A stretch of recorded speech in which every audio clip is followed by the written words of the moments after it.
Right, so off we go in our 2016 320D ED. ED. Yeah. Ecodynamics.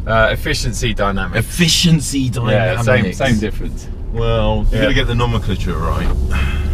Whatever that word means. Yes. Nomenclature. It's how you bracket up like types of things, like applying the correct name for kind of things. Right. Okay. I get it. I'm going to just reset the trip computer here. Just see what sort of mileage we can do. So, what you're talking about the trim in this car? Aaron? Yeah, it's interesting. It's interesting. This kind of you probably can't see this, but it's got some rather kind of curious rouge or diamond stitch. I don't know what it's trying to kind of evoke. But I've done some interior detailing fine. shots, so I can just blend that in around about now. Around about now. Yeah. That's slightly curious. I mean, this, I don't know whether this is supposed to be an aluminium look or something. Yeah, but what is that? I don't know. It's like brushed aluminium, but it's so obviously plastic. Is it? It's Yeah. quite odd. It's brushed plastic. Brushed plastic. Yeah. No, Not only are BMW getting niche with their vehicle segments, they're getting niche with their vehicle, materials. Yeah. Brushed plastic. Brushed plastic is the new. It's a new thing. Oh, funnily enough, we've just gone past an E-Class coupe. I read a funny thing actually. The guy who heads up the AMG thing about how they felt they missed a trick not doing a 63 basically in the model cycle, but they were so far down the line that they couldn't now develop one. Okay. Which I found kind of interesting but odd at the same time, because you've got the C-Class coupe now, and now the C-Class convertible, and they're going to make a junior AMG model now as well, a C43. Oh, okay. Oh, I didn't know that. Yeah, apparently so. Yeah. Oh, okay. So there's going to be a smaller kind of AMG product in the lineup. That's alright. Just that sits underneath the 63. All right, calm down. I forgot I was in a 320 then. Yeah, I noticed that. The speed of escape isn't quite what it is in the other things. Oh, that's interesting. Yeah. So they're squeezing in more. Well, it's just typical German, isn't it? They're squeezing in. If there's a model, if there's something slightly missing somewhere, they'll squeeze something in because. But it is funny that they didn't make the. That coupe straight off in the 60s. Considering they make the saloon and the estate variants. And it did appeal to a lot. There's a lot of those parked in Chelsea, for instance. Oh, and God, a lot of those owners that are parked in Chelsea would probably have had would just have the best one that they make. Yeah. I wonder if they're going to do a S-Class coupe convertible. They are making S-Class. Of course they are. Yeah, they are. Wait, is it already? Have I seen one? No. No, you haven't seen one. So the funny thing was, I can't even remember when it was, but maybe back in like 2007, 2008, 2009, something like that. Mercedes made a show car that they took to Geneva or somewhere called the Ocean Drive.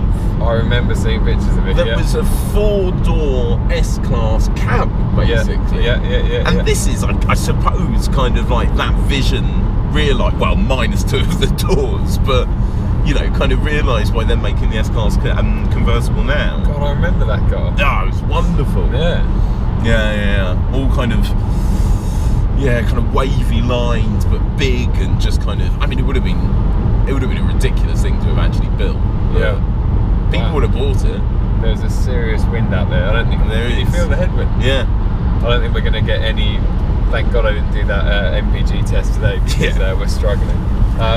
So looking at sort of social media and stuff, what sort of stood out at the Geneva Car Show for you?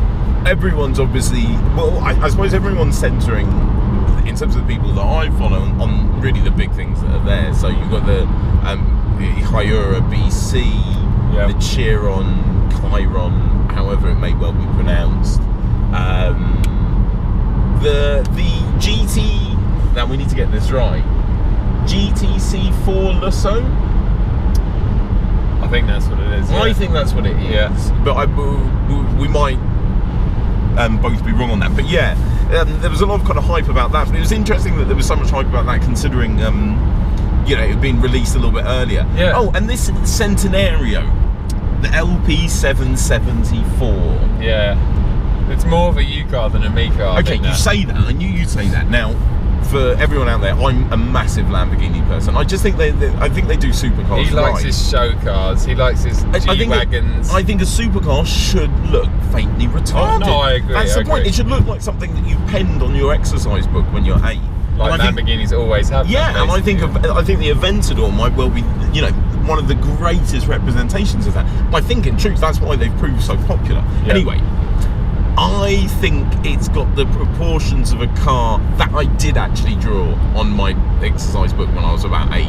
Yeah. And by that I mean it looks slightly long. Are you getting royalties for this? And no, because I'm not actually. I'm not really pushing it. I think it looks a little bit too long and a little bit too skinny at the front. This guy, look. Oh, middle lane. Look at him. Middle lane. Yep, he's intent. He's never moving from there. Even when he went to get off the motorway, he'll still be in the middle lane. Shit, I couldn't move. But the Pagani hype with like the supercar fraternity nowadays, I think is pretty well founded, and I think it is. I mean, it does look great, and I think they're doing it again. They're doing it right. Naturally aspirated V12, no driver aids. Just let's go out there and try not to kill ourselves. Yeah. And funny enough, the rough stand. Everyone seems to be taking pictures of the rough stand, but why wouldn't you? Yeah. I mean, well, Porsche in the last couple of years have just become anything that's slightly rare that involves Porsche has just gone through the roof. The GT models, the rough, the Singers. And while we're talking about Porsche, I mean, it's my star car. And I think pretty much anyone. Yeah, in fact, I think so. It's even stolen Bugatti's limelight, I reckon. The 911R. Yep. And apparently they've all sold, which again doesn't surprise me. And the people that were first. Yeah, so it was first offered to 918 owners. Yeah. From what I've heard. And the point I made was, why would you ever say no? No, even if you didn't like it, it's basically 80 or 100 grand profit immediately if you were to buy it. If you could chuck in 800 to buy your 918. Yeah. What's it moved at 110 or something like that? Yeah. 130. 130. Yeah. Fuck it. 150. Why would you possibly say no? No. This could be, in terms of how they look to be going, obviously with the new kind of turbocharging, the new series, it could be like the last great, driver focused Porsche that's really made. Yeah. Well, I say not analog driver focus, a real kind of mechanical vehicle rather than the kind of And the fact they've gone back to obviously not only a manual, that was part of the project, but they've gone to a 6-speed manual as well. They got rid of that, I haven't driven one, but supposed awkward 7-speed manual that they brought along with the 991, which I did think was a bit strange. Yeah. And I haven't really heard too many good things about it. Is it a dog? Have you driven a 7th? I haven't driven one of them. I assume first is it's just normal, but 7th is, I don't know. Is one extra on the gate? No, I can't. No, because I think trying to introduce that on top of it, you've got to think about who buys 991s. Yeah, that's very true. Like your 50-year-old, possibly widow in Chelsea won't quite get a dog leg, and your 26-year-old broker from Chigwell probably won't either. I mean nothing by either of those comments. No, of course. Just so everyone knows. Well, what's been delivered? An M320 diesel M Sport, just on that loader. Okay. Well, yeah, because that's what I was. So I was looking at, like, this car. Obviously, I was looking at the prices, and this actually works out cheaper than. I think this is about in line with the Sport, but still a good 1,500 quid cheaper than an M Sport. Okay. The M Sport comes with better kit, whatever else. Well, slightly better kit. I think this comes with a few toys, but I guess if you're buying this sort of car, if you simply wanted the BMW brand and you weren't too fussed about how it looked and you wanted something as cheap as possible, I mean, the 320d M Sport is still going to be very cheap, very frugal, but this thing's in another league. I mean, it really is. Considering considering you'll probably return mileage akin to that of a Polo 1.2. Exactly. It really. I know what you mean. It does. Yeah, and it does kind of open yourself up into those brackets. It's free road tax as well on this thing. It's that cheap. Is it? Yeah, it's 99 CO2. Oh, which, I mean, come on. For a 3 Series. It really does. I think what you said is exactly right. I think what it does is it puts it into the reach of other people, not necessarily in terms of the actual financial outlay, but when people consider things like that, if they're doing a lot of mileage for work, or perhaps the how they're going to get hit with company car tax in terms of the CO2. Exactly. It does bring it towards a lot of buyers that might not necessarily have been able to kind of access it as a choice. Yeah. No, I think that is a good point.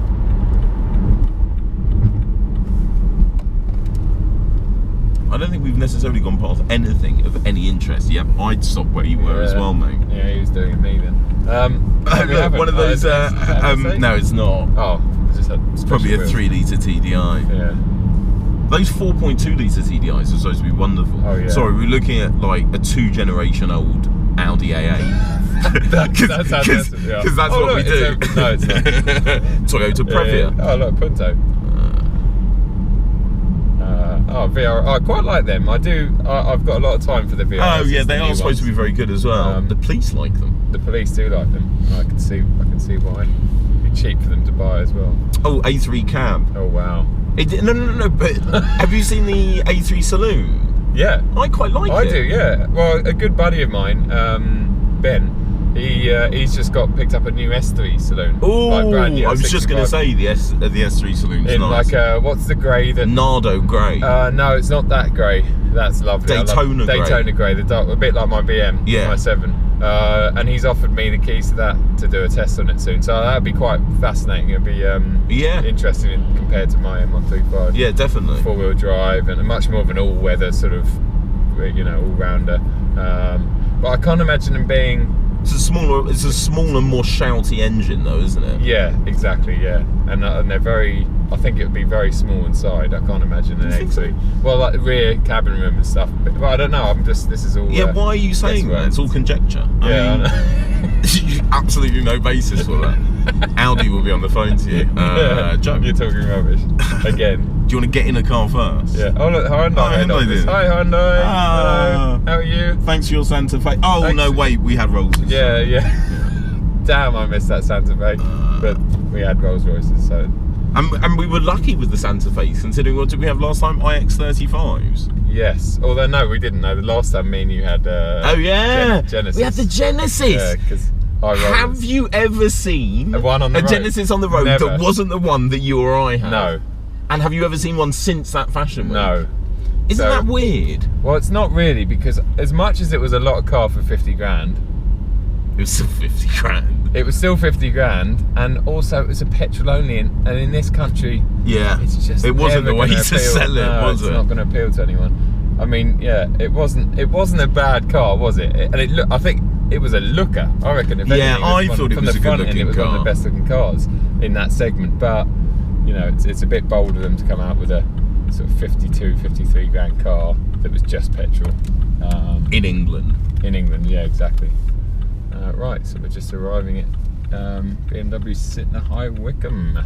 Hello. Anything food for? Couple of i8s. I've seen a couple of all black spec i8s. Right. And they actually look quite nice when you just come across them on the street. Yeah. I think it helped that they were both really clean. As in clean. Polished clean. Yeah. There's a really nice kind of strange ruby red M4 cab. I had to think about that. Instinctively wanted to call it an M3. But... Yeah, I'm not sure. What's your take on the 4? I think it works as a 4 Series. It's just difficult. All it did was enable them to make a few extra cars, because we'll make the 4, then we'll make the 4 Grand Coupe, and the 4 Grand Coupe's really a 3. Yeah. So then we'll make a 3 Gran Turismo, because which is really my least favourite. Yeah. But then we'll make a 4. I'm surprised they haven't made a 3 Coupe. Just to annoy the world. But it's so clever the way they've done it, because back in the day you'd pay a little bit extra money for a coupe, the 3 Series coupe. Only a little bit. It was like marginal. But now it's a 4 Series, it's not marginal, because you're up a whole series. Yeah, you're not. It's still you're actually getting less car. And then they went 4 Grand coupe, which is a beautiful car, and if I had a choice out of them, it would be that one I'd have. But again, that's even more than the coupe now. Yeah. So they're basically going 4-door. Oh, we're going to charge you more for a 2-door, but then we're going to charge you even more for the 4-door. Anyway, on that note, BMW.